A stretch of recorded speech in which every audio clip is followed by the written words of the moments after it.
पदाय कृष्ण श्रीमते भक्ति वेदांत स्वामी नाम। नमस्ते सारस्वते देवे गौरवाणी प्रचारिणी निर्विशेष शून्यवादी पाश्चात्य देश तारिणी। जय श्री कृष्ण चैतन्य प्रभु नित्यानंद श्री अद्वैत गदाधर शिवासादि गौर भक्तवृंद। हरे कृष्णा कृष्ण कृष्ण हरे हरे, हरे राम राम राम हरे हरे।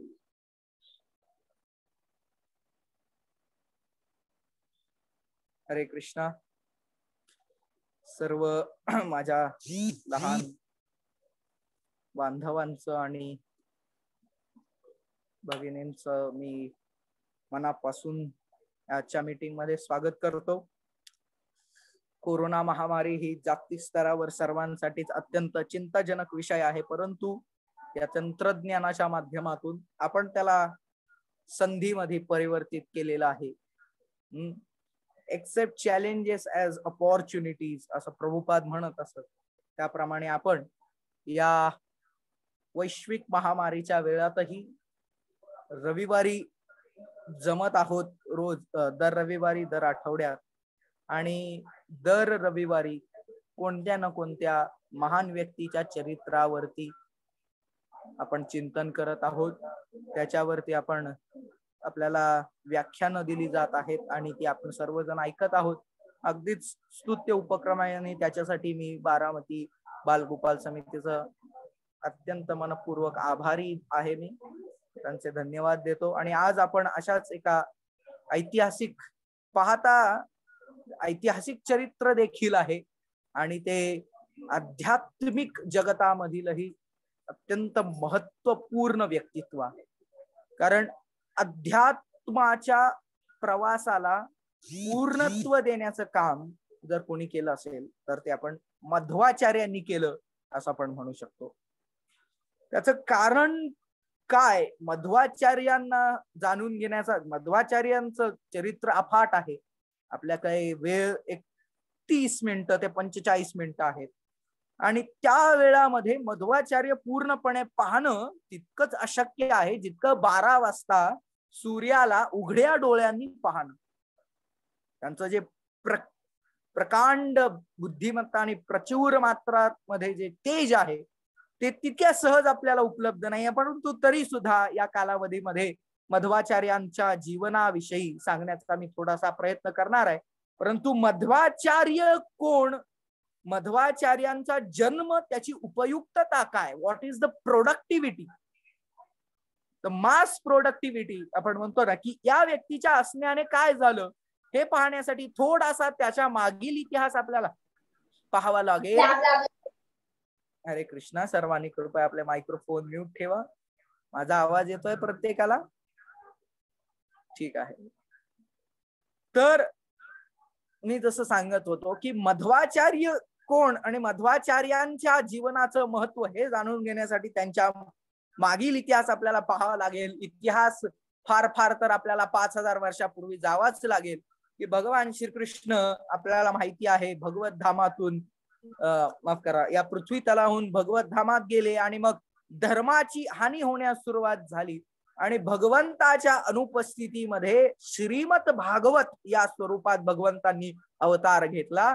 भगवंताचा अवतार, भगवंत स्वतः श्रीमद भागवत आहेत आणि तो श्रीमद भागवतम हा भगवंतांचा अवतार व्यासदेवांनी त्याची रचना केली आणि शुकदेव महर्षींनी परीक्षित महाराजांना सांगितल्यानंतर मग धर्माचा जो काय आहे मुख्य भागवत धर्म ज्याला आपण म्हणतो भक्ती, याचा पगडा या येत्या कलियुगामध्ये कमी झाला आणि कमी झाल्यामुळे लोक कर्मकांड आणि ज्ञानकांड याच्यासाठी फार उत्सुक, त्याला फार महत्व देऊ लागली आणि स्वर्ग प्राप्त करणे, भोग प्राप्त करणे हे जीवनाचं उद्दिष्ट बनलं। जे जीवनाचं उद्दिष्ट भक्ती होतं ते भोग करणे, स्वर्ग प्राप्त करणे, त्याच्यासाठी नानाविध यज्ञ करणे, कर्मकांड करून जे काही आहे धर्मामध्ये इम्प्युरिटीज आपण ज्याला म्हणतो, अनुचित गोष्टींची भेसळ करणे अशी होऊ लागली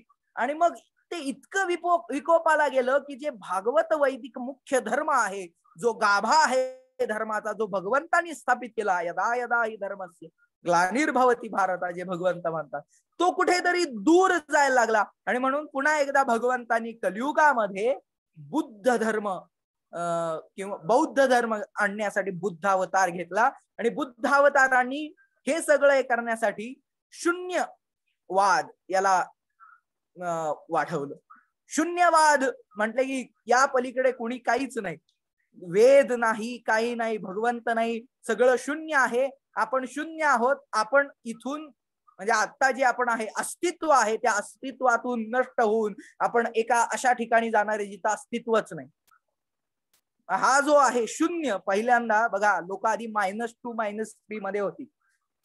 जर धर्म ही नंबर लाईन म्हटलं तर लोक -2 मध्ये होते. कारण काय, दिलेल्या धर्माचा चुकीचा वापर चालू होता.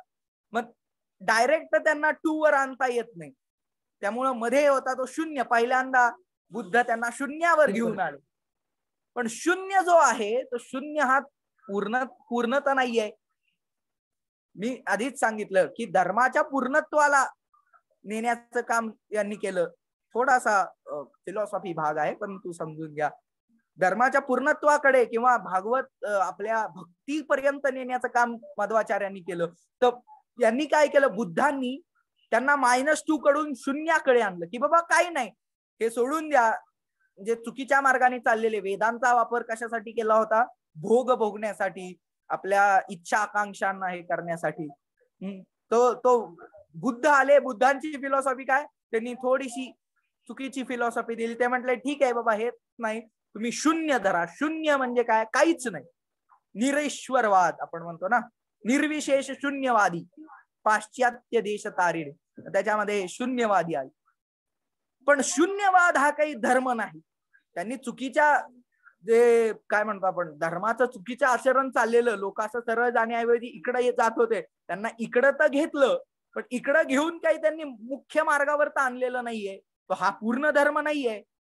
मग शंकराचार्य आले, ते म्हटले शून्य नाही, भगवंत नाही असं नाही, काहीच नाही असं नाही, आहे पण ते एक आहे.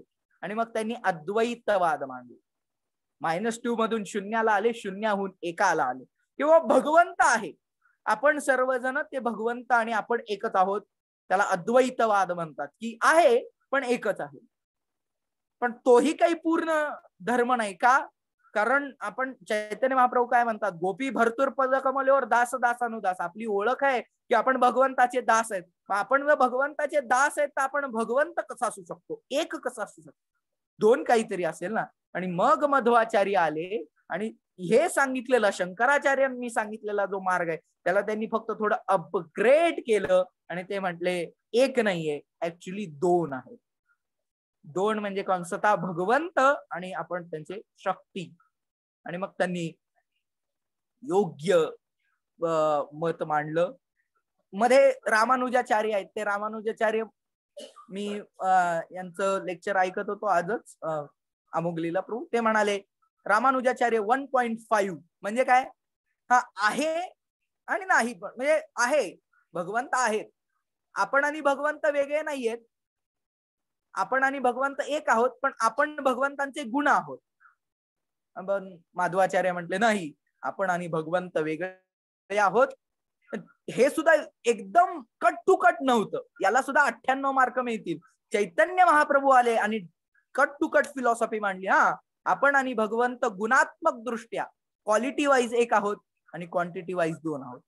जो गौडीय वैष्णव संप्रदायामध्ये आहे त्यांनी हे लक्षात घेणं योग्य आहे, की हे लक्षात घ्यायला हवं की आपण मध्वाचार्यांची जी फिलॉसॉफी आहे, जी चैतन्य महाप्रभूंनी पुढे कॅरी ऑन केली, आणि आता ब्रह्म मध्व गौडीय संप्रदाय या संप्रदायामधून आपण आहोत.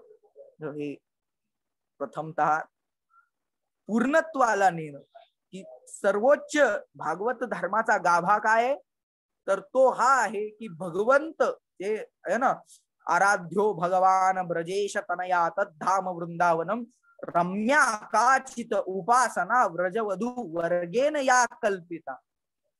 तो पुढं मोठा श्लोक आहे. पण काय, तर मूळ भक्ती धर्म आहे, जो व्रजवधू म्हणजे गोपींनी भगवंतांप्रती जे प्रेम सांगितलं, जे भक्ती दाखवली, त्या धर्माचं पालन करणं हे जीवाचं कर्तव्य आहे. त्याच्यापासून जीव जो लांब होता त्याला जरा या संतांनी, मध्वाचार्यांनी त्याला जवळ आणून ठेवलं. त्यामुळं मध्वाचार्य हे आपल्या भारतीय तत्वज्ञान जगतामध्येही अत्यंत महत्वपूर्ण व्यक्तिमत्व आहेत.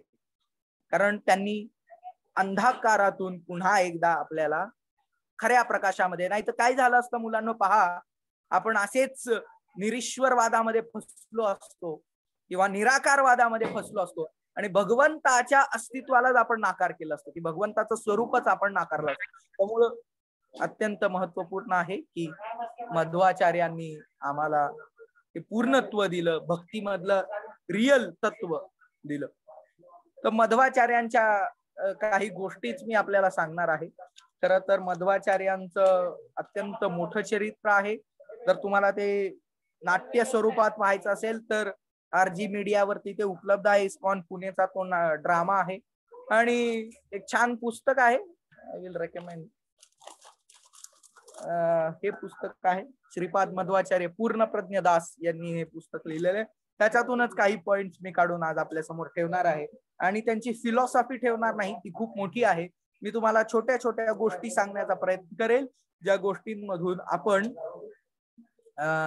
एक अर्ध्या तासामध्ये, 15 मिनिटांमध्ये त्यांचं छोटस जीवनाचा एक, म्हणतो ना आपण त्याला, कटाक्ष त्या जीवनाकडे टाकू शकतो. प्रथमतः आपण आपल्याला जावं लागेल एक चैतन्य महाप्रभूंना 500 वर्ष झाली येऊन, तर 600 वर्षाआधी मध्वाचार्य हे उडुपी क्षेत्र जे म्हणतो आपण, उडुपी गाव, ज्याच्यामध्ये आपण गेलो होतो या एक 3-4 वर्षापूर्वी जी यात्रा झाली उडुपी हम्पी, त्या उडुपी क्षेत्रामध्ये, उडुपी तीर्थक्षेत्रामध्ये, त्या उडुपी क्षेत्राच्या जवळ एक तिथून थोडस लांब पाजक क्षेत्र असं नाव आहे त्याचं. पाजक म्हणतात, कुणी पाचक म्हणतात. पाचक म्हणजे पचन, त्याच पुढे पाजक झालं. त्या गावामध्ये मध्यध्येय भट्ट आणि वेदवती देवी यांच्या पोटी मध्वाचार्यांचा जन्म झाला. त्यांच्या जन्माआधीची कथा फार रोचक आहे की उडुपी येथे अनंतेश्वर भगवंताचं मंदिर आहे आणि अनंतेश्वर भगवंताच्या मंदिराच्या इथे एक यात्रा भरत असते. तर त्या वार्षिक यात्रेमध्ये तिथे एक विजयस्तंभ आहे. त्या विजयस्तंभावरती एक वेडा अचानक चढला आणि तो जोरात ओरडू लागला, थोड्याच काळामध्ये भगवंतांचे श्रेष्ठ भक्त वायुदेव यांचा जन्म होणार आहे आणि ते मायावादाचे पुढे जाऊन खंडन करणार आहेत. असं तो जोरात ओरडला. तो वेडा काय बोलतोय, कुणाला काहीच लक्षात आलं नाही. सगळे लोक अचंबित होऊन त्याच्याकडे पाहायला लागले, पण हा जोरात ओरडत होता. त्याच मधल्या काळामध्ये भगवान विष्णूंनी वायुदेवांकडे, भगवान विष्णू गेले आणि भगवान विष्णू वायुदेवांना म्हणाले की हे पहा वायुदेव, या बौद्ध आणि शंकर संप्रदायाच्या लोकांनी शुद्ध भक्तीचा जो रस आहे, ज्ञानकांड आणि कर्मकांड मिक्स करून एकदम भेळ केलेली आहे. त्याच्यातून जो शुद्ध भक्तीचा रस आहे, रसतत्व, शुद्ध भक्ती आहे माझी, ती कुठेतरी हरवल्यासारखी झालेली आहे. तुम्ही पृथ्वी तलावरती जा आणि पृथ्वी तलावरती जाऊन कृपया हे जे शुद्ध भक्तीचं तत्व आहे ते पुन्हा एकदा वरती आणा. हे काम मी तुम्हाला देतो. वायुदेवांनी अत्यंत आनंदित होऊन ते काम स्वीकारलं आणि मग त्यांनी मध्यध्येय भट्ट आणि वेदवती देवी यांच्या पोटी जन्माला येण्याचं ठरवलं. परंतु त्यांना गेली कित्येक वर्षे मुलगा होत नव्हता मध्यध्येय भट्टांना, म्हणून त्यांनी 12 वर्षे केवळ गाईचं दूध पिऊन तप केलं आणि 12 वर्षानंतर एका योग्य काळी त्यांना पुत्राची प्राप्ती झाली. पुत्राची प्राप्ती झाल्यानंतर त्याचं जे तेज होतं पुत्राचं, ते इतकं जबरदस्त होतं, इतकं सुंदर असं मुख होतं. असं म्हणायला लागले की ज्यावेळेस त्या पुत्राचा जन्म झाला त्यावेळेस स्वर्गामधून दुमधुबी आणि नगाऱ्यांचे आवाज, ढाण ढाण ढाण ढाण, हे सर्व यायला लागले आणि अत्यंत प्रसन्नमय वातावरण झालं. आणि ज्यावेळेस त्यांची पत्रिका पाहिली गेली त्यावेळेस त्या पत्रिकेत सांगितलं गेलं ज्योतिषाद्वारे की ही पत्रिका 32 गुणांनी, 32 दैवी गुणांनी युक्त आहे आणि हा व्यक्ती पुढे जाऊन मायावादी विचारांचं खंडन करेन आणि भगवंताची शुद्ध भक्ती, जी भगवंताच्या शुद्ध भक्ती आहे, त्या भगवंताच्या शुद्ध भक्तीचा प्रचार हा व्यक्ती पुढे जाऊन करेल, असं त्यांनी त्या पत्रिकेमध्ये सांगितलं. त्यांचा जन्म झाल्या झाल्या अनंतेश्वर मंदिराला भेट द्यावी अशी मध्यगेय भट्टांची आणि वेदवती देवींची इच्छा झाली.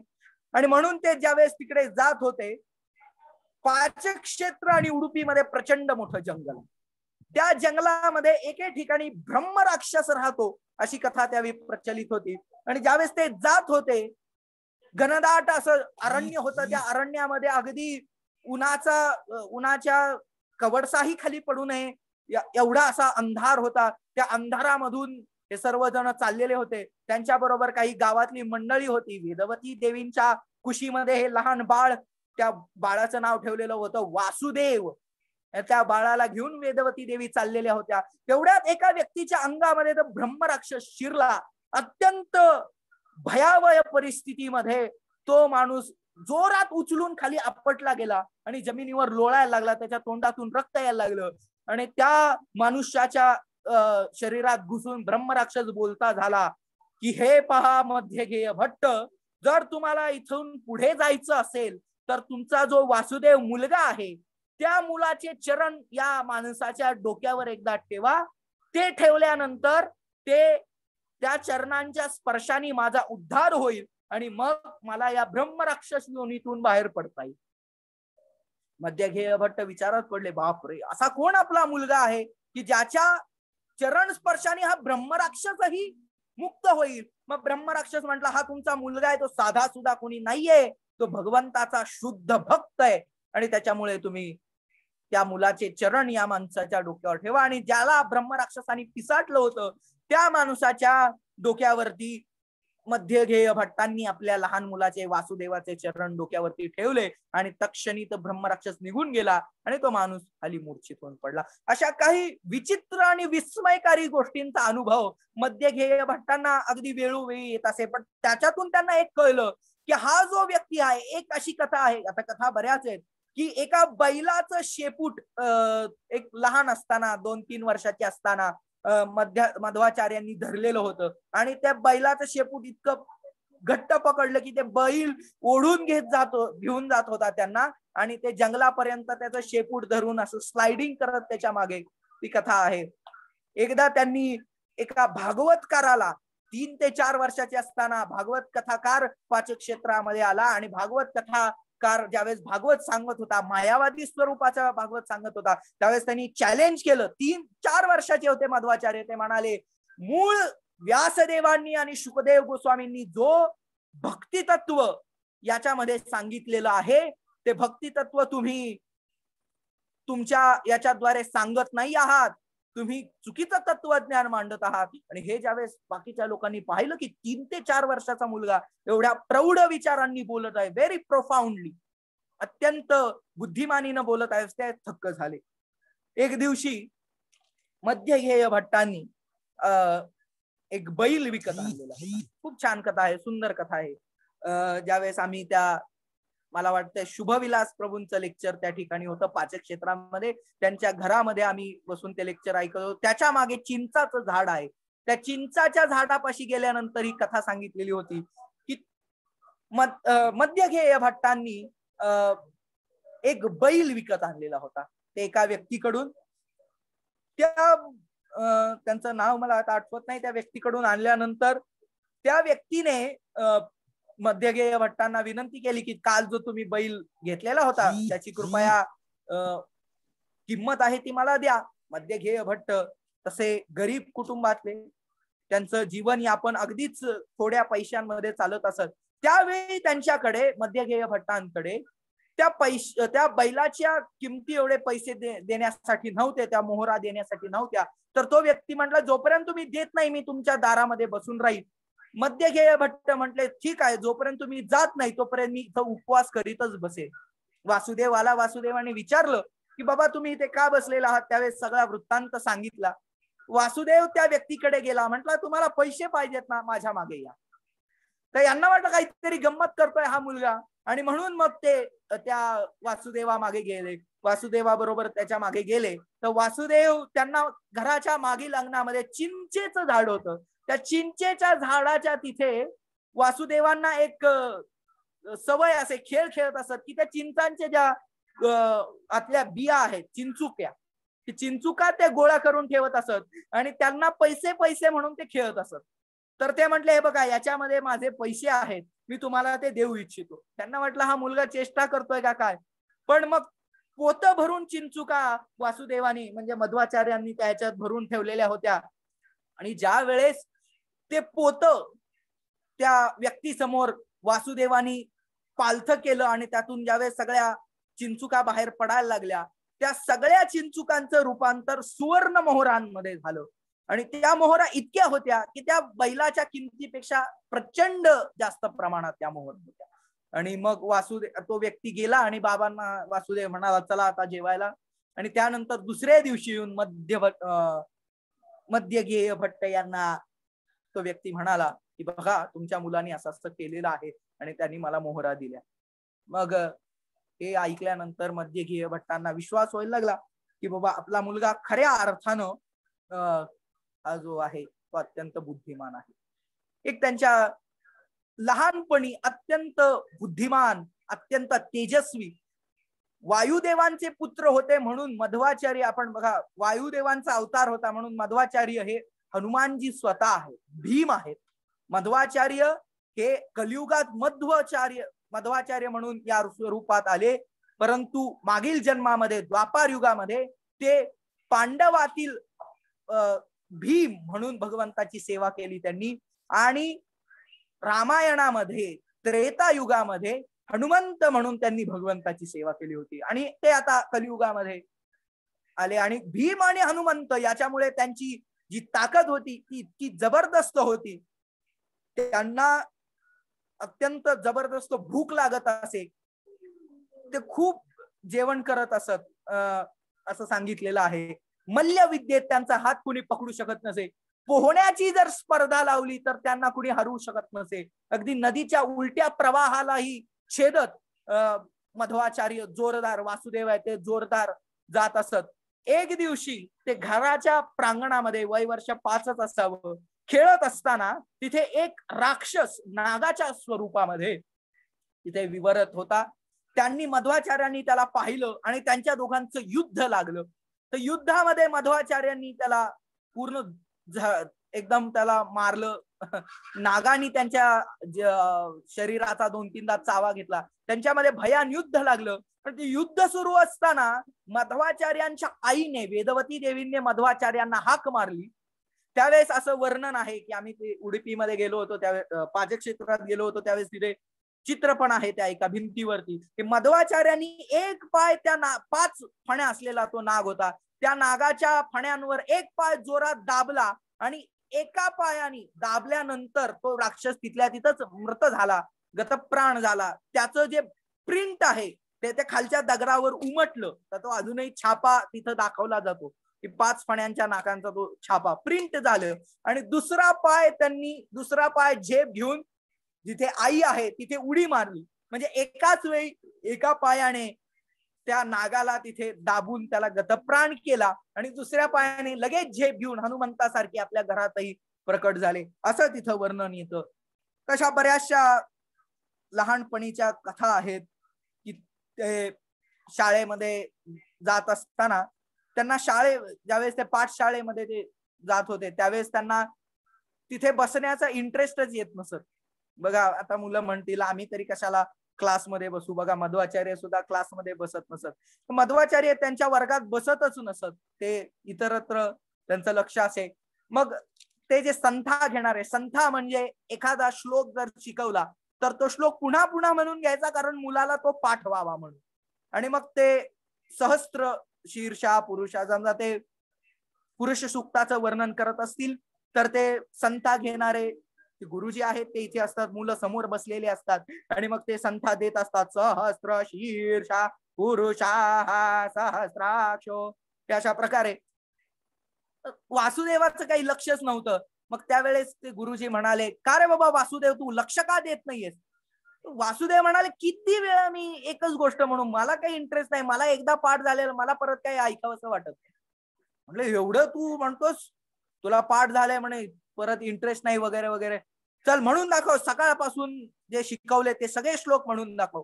वासुदेवानी अस्खलित स्पष्ट शब्दोच्चार आणि उत्तम चर्येमध्ये सगळे श्लोक अत्यंत फट फट फट फट प्रभावीपणे म्हणून दाखवले आणि जे शिकवले नाहीत ते सर्व श्लोक म्हणून दाखवले. हे पाहिल्यानंतर त्यांचे शिक्षक अत्यंत प्रभावित झाले, आनंदित झाले. म्हणे हा जो मुलगा आहे अत्यंत बुद्धिमान आहे. पुढे मग वासुदेव मोठे मोठे होत गेले आणि मोठे मोठे होत गेल्यानंतर त्यांनी पुढे जाऊन असं ऐकलं की अच्युत प्रेक्ष नावाचे संन्यासी ब्रह्म संप्रदायातले, ब्रह्म संप्रदाय म्हणजे आपल्याला माहिती आहे की 4 संप्रदाय आहेत. श्री संप्रदाय, भगवान श्रीकृष्णांनी किंवा विष्णूंनी लक्ष्मी देवींना जे ज्ञान दिलं त्याचा पुढे जो संप्रदाय झाला. एवं परंपरा प्राप्तमिदम राजर्षयो विदु. कृष्ण म्हणतात परंपरेने ज्ञान जे आलं ते श्री संप्रदायातल्या परंपरेने जे ज्ञान आलं. रामानुजाचार्य त्याचे प्रमुख आचार्य आहेत. दुसरा आहे ब्रह्म मध्व गौडीय संप्रदाय, म्हणजे जो आपण ज्या संप्रदायात आहोत ब्रह्म मध्व संप्रदाय, त्याचे मुख्य आचार्य मध्व आचार्य. त्याचं आधीच नाव होतं ब्रह्म संप्रदाय, कारण मध्व आचार्य त्यावेळेस त्यांनी सुरुवात केली नव्हती प्रचाराला. त्यानंतर तिसरा आहे तो निंबार्क संप्रदाय किंवा कुमार संप्रदाय असं ज्याला म्हणतो. निंबार्काचार्य ज्याचे प्रमुख आचार्य आहेत. आणि चौथा आहे रुद्र संप्रदाय, विष्णू स्वामी, श्रीपाद विष्णू स्वामी ज्याचे प्रमुख आहेत. तर ब्रह्म संप्रदायातले अच्युत प्रेक्ष हे उडुपी येथे अनंतेश्वर मंदिरामध्ये ते होते. तर अच्युत प्रेक्षांना रोज ऐकायला जात असत वासुदेव. त्यांचं ऐकून ते प्रभावित झाले आणि त्यांनी मनोमन त्यांना गुरु मानलं. आणि मग या अच्युत प्रेक्षांकडूनच मी संन्यास घेणार असं त्यांनी ठरवलं. आणि अच्युत प्रेक्षांना ते म्हणाले की आता मला या जगण्यामध्ये काहीच इच्छा नाहीये. हे ज्यावेळेस मध्यगेय भट्टांनी ऐकलं त्यावेळेस ते इतके नाराज झाले. ते म्हणाले की मुला तू कृपया जाऊ नकोस, कारण तुझ्याशिवाय आम्हाला दुसरं कोणी नाही. तू जर निघून गेलास तर तू जर संन्यास घेतलास, अगदी तरुण असताना ही गोष्ट घडली की ते म्हणाले की तू जर निघून गेलास तर तुझ्या आईला तुझ्या वेदना, विरह वेदना, तुझ्या इथं नसण्याच्या मुळे ज्या वेदना निर्माण होतील त्या सहन करता येणार नाहीत. आमच्या दोघांचंही पुढचं जीवन अत्यंत दुःखी असं जीवन जाईल. आणि त्याच्यामुळे तू काही संन्यास घेऊ नकोस. तू पुढे गृहस्थाश्रमामध्ये यावंस आणि मग तिथून पुढे भगवंताची भक्ती करावीस अशी आमची इच्छा आहे.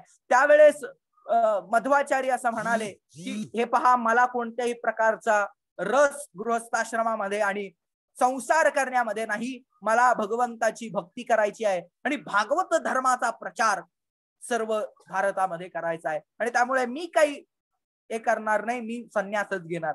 आणि मग उडुपी पासून एक 50 किलोमीटरला एक गाव आहे. त्या गावापाशी मध्वाचार्य आले, अच्युत प्रेक्ष तिथे आले आणि मग त्यांनी संन्यास स्वीकारण्यासाठी जी काही कार्य विधी आहे तो विधी करण्यास सुरुवात केली. तर आपल्या मुलाला मध्यगेय भट्ट पाहतात की त्या नदीच्या शेजारी काठावरती, ते मला वाटतं कावेरी नदीच्या काठावरती, तिथे मध्वाचार्य आणि अच्युत प्रेक्ष हे संन्यास विधीसाठी तयारी करत आहेत. मध्वाचार्यांनी गंध लावलेला आहे पूर्ण अंगावरती, त्यांचं मुंडन झालेलं आहे आणि ते त्याची तयारी करतात. हे पाहिल्यानंतर मध्यगेय भट्ट अत्यंत नाराज झाले. त्यांच्या डोळ्यांमधून अश्रुधारा वाहू लागल्या आणि मग मध्यगेय भट्ट वासुदेवांच्या जवळ येऊन म्हणतात की कृपा करून तू संन्यास घेऊ नकोस. हे पहा, आम्हाला पुढे सांभाळणारं कुणी नाही. तू एक काम कर, आम्हाला पुढे सांभाळण्यासाठी तरी संन्यास घेऊ नकोस. आता आधी सांगितलं होतं संन्यास घेऊ नकोस, त्यावेळेस यांनी नकार दिला. पण ज्यावेळेस ही अट ठेवली की आता आम्हाला पुढे सांभाळणारं कोणी नाही, आमची काळजी कोण घेईल, हे ऐकल्यानंतर, हा प्रश्न उपस्थित झाल्यानंतर मध्वाचार्य म्हणतात ठीक आहे, तुम्हाला कोणी जोपर्यंत सांभाळणार येणार नाही तोपर्यंत मी काही संन्यास घेणार नाही. पण मध्वाचार्यांच्या या शब्दामुळे पुन्हा एकदा वेदवती देवी त्यांच्या पोटी एक पुत्र जन्माला आला, मध्वाचार्यांचे धाकटे बंधू. आणि मग त्यानंतर मध्वाचार्यांनी आता ते म्हणाले की आता माझे जे कर्तव्य आहे ते पार पाडण्यासाठी दुसरा व्यक्ती आलेला आहे, तर मी आता संन्यास घेतो. आणि अशा प्रकारे मग त्यांनी संन्यास घेतला.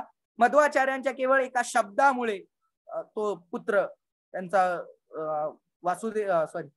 मध्यगेय भट्टांचा दुसरा पुत्र जन्माला आला.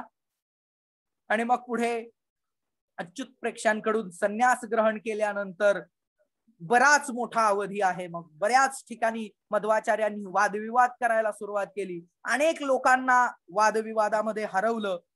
अनेक लोकांना अचंबित केलं. जसं चैतन्य महाप्रभूंनी, आपल्याला माहिती आहे की त्या नवद्वीप मध्ये निमाई असताना अनेक लोकांना चैतन्य महाप्रभू आपल्या बुद्धिमत्तेनं अवाक करून टाकत असत आणि मोठ्या मोठ्या ब्राह्मणांना हरवत असत वादविवादामध्ये. तसं अनेक मोठ्या ब्राह्मणांना हरवण्यास सुरुवात केली. एक ब्राह्मण त्यांच्या गावामध्ये आला, उडुपी गावामध्ये. आणि उडुपी मध्ये आल्यानंतर त्याला त्याच्या बुद्धिमत्तेचा खूप गर्व होता. आणि 3 दिवस तो ब्राह्मण आणि त्याचे 7 शिष्य मंडळी अत्यंत बुद्धिमत्तेनं, अत्यंत प्रकांड पंडित बोलावा तसा 3 दिवस न थांबता, अन्नाचा म्हणजे घास ग्रहण न करता, न झोपता त्यांनी त्याचा विषय आहे जो त्यांनी त्याचा तो तत्वज्ञानाचा भाग आहे तो मांडला.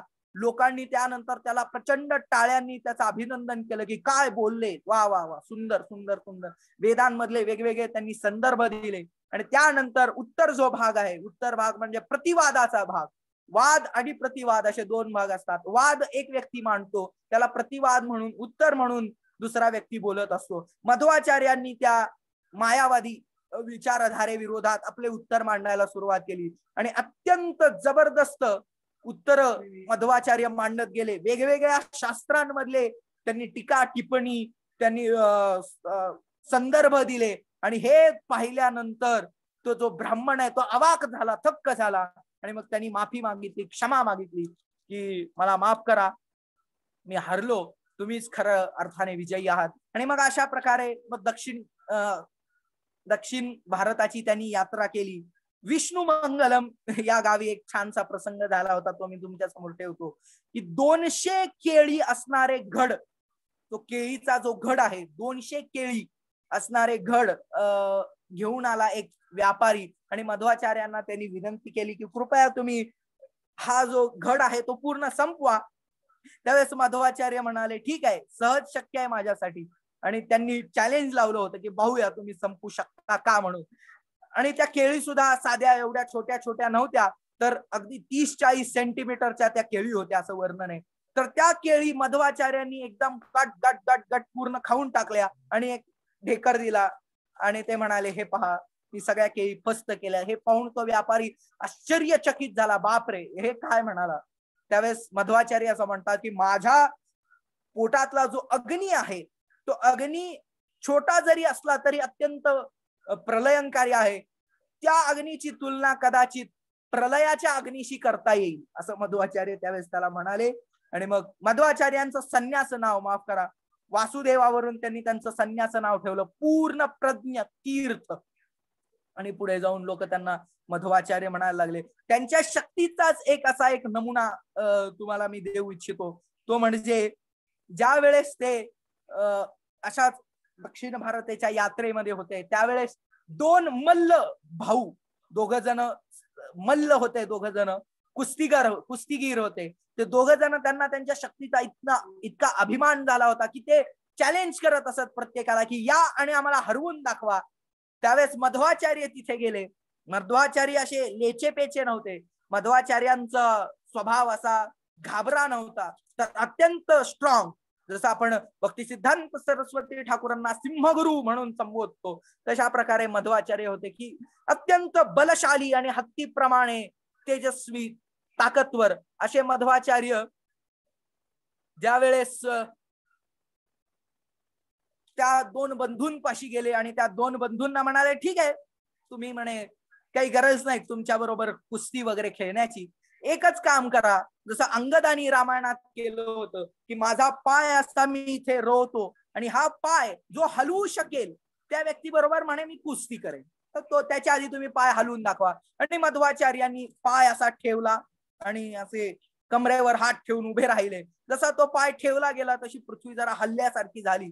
आणि पाय ठेवल्यानंतर ते दोन कुस्तीगीर एकाने पहिल्यांदा प्रयत्न केला, ते म्हणे पाय हलवण्याच्या गोष्टी करतो काय, म्हणे तू पूर्ण प्रज्ञ संन्यासी, काय सांगतोस आमच्याशी युद्ध, पाय सहज उकडून टाकू. म्हणून त्यांनी तो पाय हलवण्याचा जोरदार प्रयत्न केला. पहिल्यांदा एका भावानी केला, नंतर दुसऱ्या भावानी केला, मग दोघा भावांनी केला, मात्र काही त्यांना पाय हलवता आला नाही आणि मग त्यांचं गर्वहरण झालं. अशा प्रकारे ती कथा मध्वाचार्यांची येते. मग यानंतर ते एका गावामध्ये गेले असताना त्या गावामध्ये प्रचंड दुष्काळ होता, नदीचं पाणी त्या ठिकाणी नव्हतं. मग मध्वाचार्यांकडे जो ब्रह्मदंड आहे तो त्यांनी त्या गावाच्या वेशीवरती कुठेतरी त्यांनी जोरदार असा त्याचा प्रहार केला आणि ती जमीन भंगली आणि त्यातून शुद्ध नदीचं पाणी बाहेर येण्यास सुरुवात झाली. त्या तीर्थाला, त्या जागेला अजूनही दंड तीर्थ असं म्हणून ओळखलं जातं. दक्षिण भारताची यात्रा जर कोणी केली तर तिथे दंड तीर्थ आहे. थोड्या थोड्या छोट्या छोट्या निवडक गोष्टी मी तुम्हाला सांगत आहे, कारण अफाट आहे त्यांचं चरित्र आणि वेळ कमी, त्यामुळे आपण पुढे जाऊयात. एक व्यक्ती होता बघा, मध्वाचार्यांच्या बुद्धिमत्तेचं लक्षण काय हे मी तुम्हाला सांगण्याचा प्रयत्न करत आहे की ते किती बुद्धिमान होते. एक दिवशी मध्वाचार्य एका व्यक्तीला भेटले आणि त्या व्यक्तीला ते म्हणाले, तोही व्यक्ती हा अत्यंत अहंकारी असा होता की त्याला प्रचंड अहंकार होता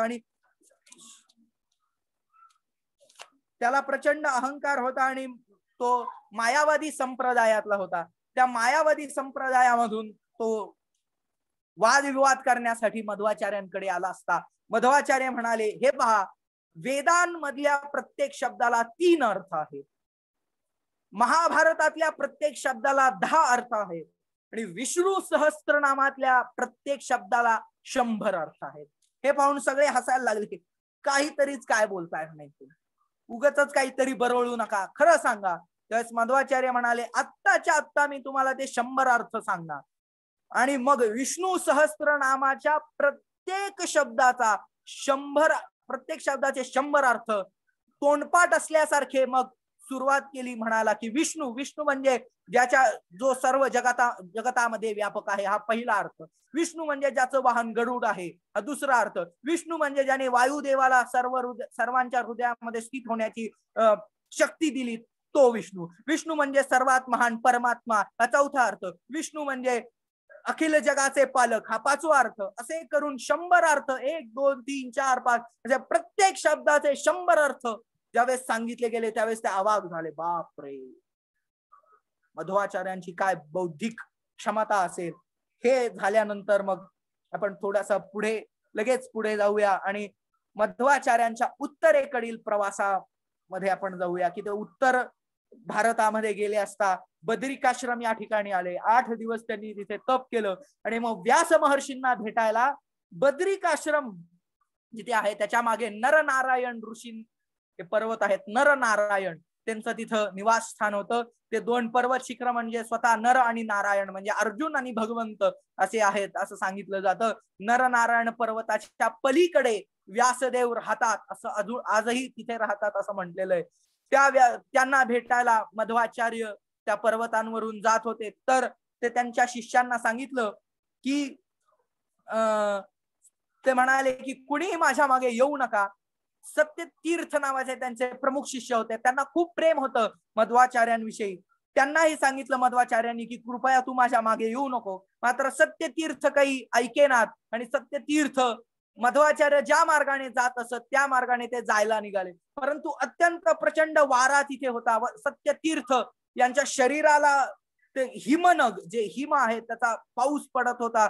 जोरदार वाऱ्यांनी हिमकण उडत होते, अंगाला लागत होते, रक्त वगैरे काढत होते. त्या परिस्थितीमध्ये सत्यतीर्थ मध्वाचार्यांच्या मागे, मध्वाचार्य अगदी सहजरित्या त्या वाऱ्यांना भेदत त्या हिमनगांमधून, हिमवाऱ्यांमधून वाट काढत वरती चाललेले. मात्र सत्यतीर्थ यांना काही जमलं नाही. मग मध्वाचार्यांनी मागे पाहिलं की सत्यतीर्थ माझ्या मागे मागे येत आहेत. मध्वाचार्यांनी फक्त एक असं अंगुली निर्देश केला आणि एक वाऱ्याचा झोका आला आणि झुप त्या सत्यतीर्थ यांना घेऊन उडाला आणि बद्रिकाश्रमाच्या आश्रमापाशी तिथे येऊन त्यांना सोडून गेला. आणि मग मध्वाचार्य वेद महर्षींपाशी गेले आणि वेद महर्षींनी त्यांना ज्ञान दिलं. तिथे भगवंतांचं दर्शन त्यांनी घेतलं आणि पुन्हा येऊन गीतेवरची टीका लिहून मग प्रचार कार्य मध्वाचार्यांचं सुरू झालं. खूप मोठं प्रचार कार्य आहे, खूप मोठं कार्यक्षेत्र आहे. त्यांना आता लगेच पाहता येत नाही. शेवटच्या 2 कथा मी आपल्याला सांगतो आणि त्या कथांमधून शेवटाकडे आपण जाऊया. जर मध्वाचार्यांच्या तत्वज्ञानाविषयी, मध्वाचार्यांच्या जीवनाविषयी अधिक कुणाला रस असेल तर मोहन रूप प्रभू इस्कॉन द्वारकेचे अध्यक्ष यांचं सुंदर असं लेक्चर युट्यूबवर उपलब्ध आहे. आणि कमल लोचन प्रभू यांचंही आणि तसेच व्रजविहारी प्रभू, अमरेंद्र प्रभू यांचंही लेक्चर मध्वाचार्यांवरती उपलब्ध आहे. निश्चित ऐका. ज्यावेळेस आपण ब्रह्ममध्व गौडीय संप्रदायाच्या या भक्ती मार्गातून, या विचारधारेतून जात असतो, त्यावेळेस मध्वाचार्यांचे आपल्यावर काय उपकार आहेत. प्रभुपादांनी बऱ्याच वेळा मध्वाचार्यांना कोट केलेलं आहे की ते आपण जाणणं अत्यंत गरजेचं आहे. ऐतिहासिक आपण खरं तरी सिरीज पाहतोय, पण इतिहास म्हणजे इतर फक्त राजनैतिक किंवा सामाजिक नाही, तर त्याला आध्यात्मिक सुद्धा फार मोठा काय म्हणतो आपण त्याला, त्या इतिहासाचा परीघ आहे, गोल आहे. त्या आध्यात्मिक इतिहासाविषयी सुद्धा आपण जाणलं पाहिजे आणि त्याच्यातलं अत्यंत महत्वपूर्ण व्यक्तित्व म्हणजे मध्वाचार्य यांच्या विषयी आपण आज ऐकत आहोत.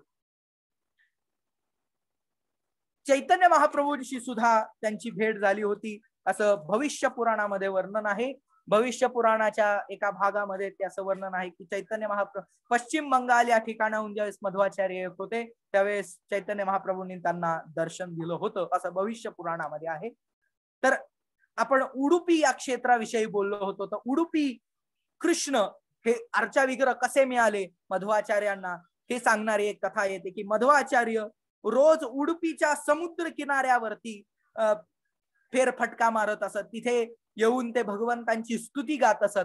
तर एका संध्याकाळी मध्वाचार्य असेच फेरफटका मारत असताना एक जहाज त्या याच्यामध्ये अडकलं गेलं लाटांमध्ये आणि लाटांवरती ते जहाज उसळ्या घेत होतं. जशा लाटा उसळ्या घेत होत्या ते तरंगत होतं आणि कसं आता पुढे जावं हे काही लक्षात येईना. ते जहाज बुडण्याच्या मार्गावर होतं. पण मात्र तेवढ्यात मध्वाचार्यांनी किनाऱ्यावर उभे राहून काही अंगुली निर्देश केले, थोडा हात हलवला आणि बरोबर ते किनाऱ्याला येऊन लागलं. हे एका व्यक्तीने त्या नावाड्याने ते पाहिलं. तिथल्या त्या काय म्हणतो आपण त्या नावाच्या मुख्य अधिकाऱ्यांनी नावेच्या ते व्यापारासाठी निघालेलं जहाज होतं. गुजरातहून ते जहाज आलेलं होतं. तर ते मध्वाचार्यांपाशी तो व्यापारी गेला. त्यांनी त्यांचे चरण धरले की आपल्यामुळे कृपया हे संन्यासी हे साधू आपल्यामुळे हे झालेलं आहे. कृपया मला सांगा की मी तुम्हाला काय देऊ. मी तुम्हाला रत्न देऊ, मी तुम्हाला पैसे देऊ, जे पाहिजे ते मी तुम्हाला देऊ शकतो. मध्वाचार्य म्हणाले मला काही नको. तुझ्या नावेमध्ये जहाजामध्ये एक मोठा चंदनाचा एक मोठा तुकडा दिसत आहे. एक मोठा चंदनाचा हे आहे. कृपया तो चंदनाचा जो तुकडा आहे तो मला पाहिजे, तो मला दे. तर त्यांनी तिथे चंदनाचा जो मोठा गोपीचंदन आहे ते गोपीचंदनाचा मोठा जो भाग होता तो खाली उतरून ठेवला आणि तो गोपीचंदनाचा भाग थोडा तोडायला लागले मध्वाचार्य आणि तो मधून तुटला. म्हणजे खाली ठेवताना मधून तुटला. तर तुटल्यानंतर तो भाग असा दुभंगला आणि त्याच्यामधून सुंदर अशी मूर्ती भगवंताची की एका हातामध्ये गायी चारण्यासाठी असलेली काठी आहे आणि एका हातामध्ये भगवंतांनी आपल्या हातामध्ये लोणी घेतलेला आहे. अशा प्रकारे एक हात की एका हातामध्ये काठी आहे आणि एका हातामध्ये लोणी घेतलेला असा तो हात आहे की ते लोणी तसंच आहे. हे म्हणतात की रुक्मिणी देवी ज्या भगवंतांच्या रूपाची रोज आराधना करत असत ते हे रूप आहे. सुंदर असं रूप. त्याला आजही आपण उडुपी कृष्ण असं म्हणून पाहतो. अत्यंत सुंदर विलोभनीय रूप आहे. भगवंतांचे सुंदर डोळे. रुक्मिणी देवी कुंती देवी म्हणतात त्याप्रमाणे की नमो पंकज नाभाय, नमो पंकज मालिने, नमो पंकज नेत्राय, नमस्ते पंकजांग्रये. की कमळाप्रमाणे सुंदर असे डोळे, नाभी कमल, भगवंतांचे सुंदर कमळाप्रमाणे हात आणि अत्यंत सुंदर ती मूर्ती मध्वाचार्यांनी उडुपीच्या त्या ठिकाणी स्थापन केली. तो मुख्य मठ झाला. आणि अशा प्रकारे वेगवेगळे 7 वा 8 ते मठ प्रत्येक ठिकाणी मध्वाचार्यांनी स्थापन केले आणि प्रत्येक मठाचं एक आराध्य देव आहे. एका एका मठामध्ये रामचंद्रांची मूर्ती आहे, जी मूर्ती हनुमंतांनी दिली होती, जी हनुमंत पूजा करायची ती मूर्ती आहे. एक मंदिरामध्ये विठ्ठलाची मूर्ती आहे, भगवान विठ्ठलांचं एका त्या एका मठामध्ये पूजा होते. आणि मुख्य जो मठ आहे उडुपीचा, तिथे उडुपी कृष्ण आहेत. शेजारीच मध्व सरोवर आहे, ज्या मध्व सरोवरामध्ये असं सांगितलेलं आहे की गंगा नदीचा प्रवाह आहे. तर अशा प्रकारे सुंदर असं ते उडुपी क्षेत्र आहे, तिथं आपण जायला हवं. अनेक वर्ष मग तिथे राहून प्रचाराचं कार्य मध्वाचार्यांनी केलं. आणि एक दिवशी मध्वाचार्य एका खोलीमध्ये बसले असताना मध्वाचार्यांनी भगवंतावर ध्यान लावलं आणि भगवंतांच्या लीला सांगता सांगताच मध्वाचार्य तिथून अचानक प्रकट झाले. आणि त्या दिवशी आपण त्यांचा तिरोभाव तिथी त्या दिवशी त्यांचा तिरोभाव तिथी असतो. की भक्तांबरोबर चर्चा करत असताना अचानक ते अप्रकट झाले असं म्हणतात. की छोटीशी खोली आहे, ते खोली बंद आहे, आता जाऊ देत नाही. त्या छोट्या खिडकीमधून ते स्थान पाहता येतं. त्या स्थानावरती अजूनही मध्वाचार्य ज्या पाठावर बसलेले आहेत तो पाठ तिथे आहे. आणि एका व्यक्तीने विचार केला की बाबा मध्वाचार्य आता नाहीये, तर त्यांची एक मूर्ती तिथे बनवून ठेवावी. तर त्या मध्वाचार्यांच्या भक्ताने ती मूर्ती तयार केली आणि त्या ठिकाणी ठेवण्याचा प्रयत्न केला. मी तिथे उडपीला गेल्यानंतर ही कथा ऐकली स्थानिक लोकांकडून. तर ते म्हणाले की तिथे ठेवण्याचा प्रयत्न केला, मात्र काही मध्वाचार्य रात्री त्याच्या स्वप्नात आले आणि ते म्हणाले की मी ऑलरेडी तिथं आहे, तू माझ्यावर माझी मूर्ती का ठेवतोय, तर तू ही मूर्ती काढून ठेव, दुसरीकडे स्थापित कर. आणि हे ऐकल्यानंतर लगेच त्यांनी ती मूर्ती तिथून दुसरीकडे स्थापित केली. तशा प्रकारे मध्वाचार्यांचं समग्र जीवन आहे. मला वाटतं थोडा काळ लांबला आहे, जास्त बोललो आपण, मर्यादेपेक्षा थोडी वेळ मर्यादा कमी होती, मला त्यासाठी क्षमा करा. परंतु मध्वाचार्यांचं जीवनच असं आहे की त्यांच्या छोटासा भाग जरी बघायला गेला तरी वेळ मर्यादा, आपण म्हणतो ना भगवंत आणि भगवंतांचे भक्त हे काल वेळ आणि परिस्थितीच्या पलीकडे असतात. तर अशा प्रकारे मध्वाचार्यांचं हे छोटस जीवन चरित्र, त्यांचा जीवनाचा छोटासा अर्थ मी तुम्हाला सांगण्याचा प्रयत्न केला. की अशा प्रकारे मध्वाचार्यांनी द्वैत तत्वज्ञान म्हणजे जे काही पूर्णत्वाकडे आपण जे जातो, चैतन्य महाप्रभूंना खूप मदत केली. कारण लोकांना जर डिरेक्टली शून्यवादाकडून राधाकृष्णांच्या भक्तीकडे न्यायचं झालं असतं, शुद्ध भक्तिभावाकडे, तर ते शक्य नव्हतं. म्हणून मध्वाचार्यांनी एक मूळ तत्वज्ञान मांडलं, मायावादाचं खंडन करून. ते म्हणजे द्वैत तत्वज्ञान. आणि त्या तत्वज्ञानाने परिपूर्ण भक्ती भगवंताची कशी करावी हे मांडलं. आणि या तत्वज्ञानाच्या सांगण्यामुळे भारतीय तत्वज्ञान शास्त्रामध्ये अजून एका गोष्टीची भर पडली आणि त्या भारतीय तत्वज्ञान शास्त्राला पूर्णत्व प्राप्त झालं. नाहीतर पहिली, दुसरी, तिसरी असं करत करत आपण त्याच ठिकाणी राहिलो असतो, चौथी पर्यंतच राहिलो असतो. पण मध्वाचार्यांनी आपल्याला ग्रॅज्युएशन पर्यंत आणून सोडलं आणि त्यानंतर चैतन्य महाप्रभूंनी खरी भक्ती आपल्याला दिली असंही आपल्याला म्हणता येईल. अशा प्रकारे ऐतिहासिक, आध्यात्मिक, तत्वज्ञानिक आणि सामाजिक दृष्टिकोनातून मध्वाचार्यांचं जीवन आणि त्यांच्या व्यक्तित्वाचं महत्व मी आपल्या समोर विशद केलं. काही चुकलं असेल तर क्षमा करा. कोणी वरिष्ठ भक्त असतील, त्यांना काही टिप्पणी करायची असेल, कुणाला काही अधिक सांगायचं असेल अथवा काही प्रश्न असेल तर कृपया आपण अनम्यूट होऊन विचारू शकता. हरे कृष्ण.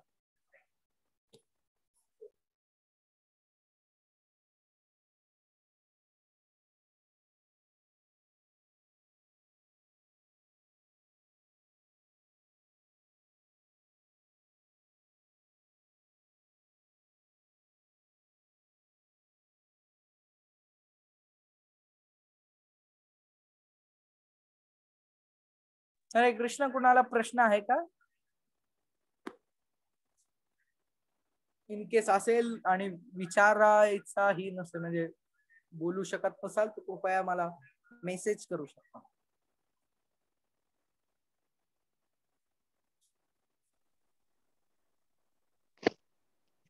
ओके.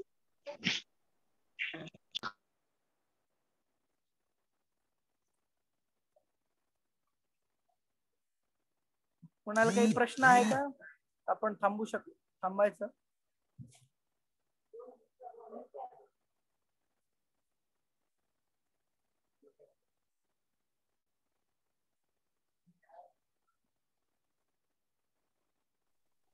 हरे कृष्णा. खूप खूप धन्यवाद राधेश्याम प्रभू. तर आपल्या सर्वांचे खूप खूप धन्यवाद. आज आपण वेळात वेळ काढून इथे उपस्थित राहिला या सिरीजच्या लेक्चरसाठी. आपल्या सर्वांना अजून एक विनंती आहे की कृपया आपल्या या सिरीजचे लिंक आणि माहिती आपल्या नातेवाईकांना, आपल्या मित्रांना आणि इतर सर्वांना ज्यांना आपण ओळखता त्यांना पाठवावी, कारण तेही या संधीचा लाभ घेऊ शकतील. लॉकडाऊन मध्ये किंवा कोरोनामुळे आपण सर्वजण घरी आहोत, तर या विकेंड्सचा आपण जास्तीत जास्त फायदा करू शकतो. म्हणून आपण सर्वांना पाठवावे ही विनंती. त्याचबरोबर पुढच्या आठवड्यामध्ये आपल्या सर्वांचं सौभाग्य की पुढच्या आठवड्यामध्ये आपल्याला लेक्चरसाठी हिज ग्रेस नंद दुलाल प्रभू असणार आहेत आणि ते आपल्या सर्वांना मार्गदर्शन करणार आहेत. विषय भक्तिविनोद ठाकूर, श्रीमंत भक्तिविनोद ठाकूर ज्यांना आपण सातवे गोस्वामी म्हणतो, त्यांच्याविषयी ते आपल्याला मार्गदर्शन करणार आहेत की भक्तिविनोद ठाकूर एक गृहस्थ होते, तर ते सर्व त्यांच्या जबाबदाऱ्या पार पाडून कसे भक्ती करत होते, ते कसे एक आदर्श भक्त आहेत आपल्या सर्वांसाठी आणि आदर्श सक्सेसफुल व्यक्ती आहेत. जज सुद्धा होते ते. तर आणि ब्रिटिशर्स मध्ये त्यांचं खूप मानाचं स्थान होतं. तर भक्तिविनोद ठाकूरांविषयी आपल्याला आनंद दुलाल प्रभू